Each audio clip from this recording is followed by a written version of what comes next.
గత 5 ఏళ్ల పాలనలో అంధకారంలోకి వెళ్లిపోయిన రాష్ట్ర భవిష్యత్తును తిరిగి గాడిలో పెట్టడానికి చంద్రబాబును ముఖ్యమంత్రిని చేయడం లక్ష్యంగా పనిచేయాలని పెదకూరపాడు నియోజకవర్గ ఉమ్మడి అభ్యర్థి భాష్యం ప్రవీణ్ అన్నారు. మండల కేంద్రమైన అమరావతిలో ఆదివారం సాయంత్రం జరిగిన భారీ ర్యాలీ ఎన్నికల ప్రచారంలో పాల్గొన్నారు. అనంతరం మాట్లాడుతూ తాను ఈ రోజే చంద్రబాబు చేతుల మీదుగా పార్టీ బీ ఫారం తీసుకుని వస్తున్న సమయంలో అమరావతిలో జరిగిన అపూర్వ స్వాగతాన్ని తాను ఎప్పటికీ మర్చిపోనన్నారు.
మన హెడ్క్వార్టర్లోనే మనకు ఉద్యోగాలు కల్పించే బాధ్యత నేను తీసుకుంటానని మీ అందరికీ సభాముఖంగా తెలియజేస్తున్నాను.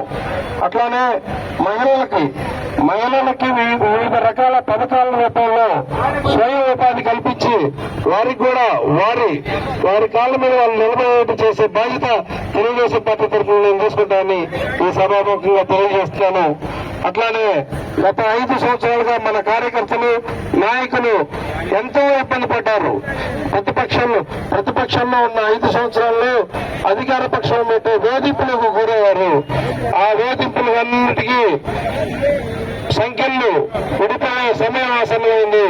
మే 13వ తారీఖు రాబోయే ఎలక్షన్ లో బాక్స్ బద్దలయ్యేలాగా సైకిల్ గుర్తుపై ఓటు వేసి తెలుగుదేశం పార్టీని గెలిపాలండి. ప్రతి కార్యకర్తకి న్యాయం చేసే బాధ్యత నాకు తెలియజేసుకుంటున్నాను.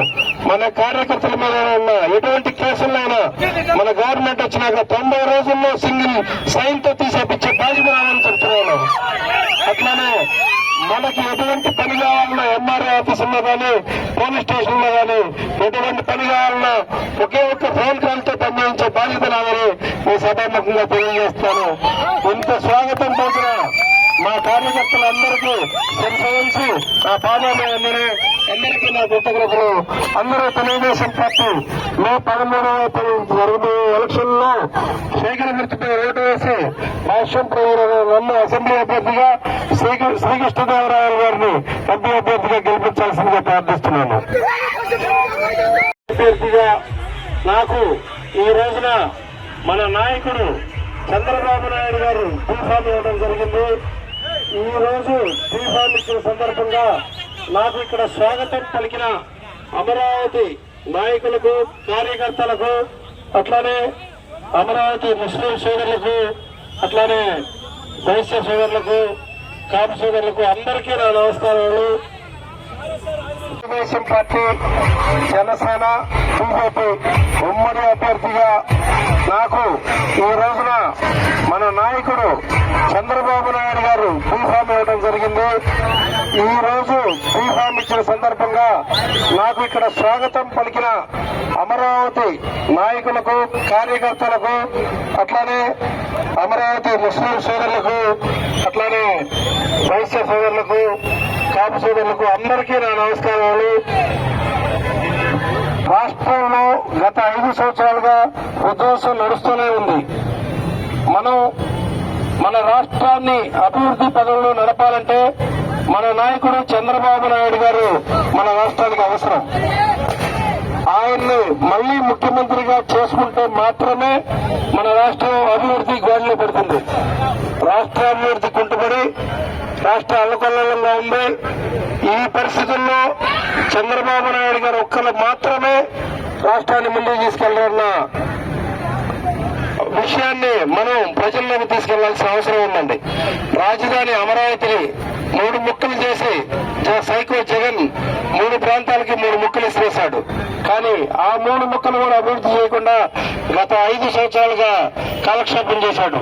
ఎటువంటి అభివృద్ధి లేకుండా మన అమరావతి అభివృద్ధి అవ్వాలన్నా రాజధాని ఇక్కడే ఉండాలన్నా మన నాయకుడు చంద్రబాబు గారు సీఎం అవడానికి అవసరం.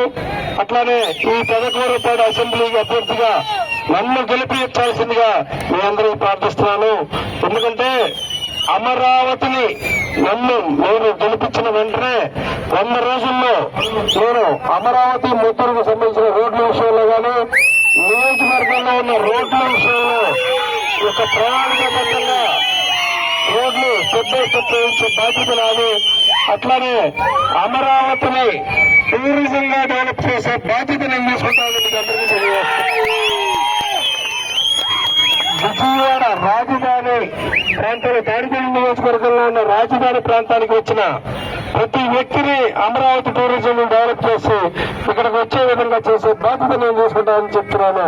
టూరిజం పరంగా కానీ హోటల్స్ పరంగా కానీ అన్ని రకాలుగా దేవస్థానం ఉంది. మనకు అమరావతి దేవస్థానం టూరిజం డెవలప్మెంట్ కుంటుపడి ఉంది. బౌద్ధ దేవాలయం డెవలప్ చేయడం విషయంలో కానీ అట్లానే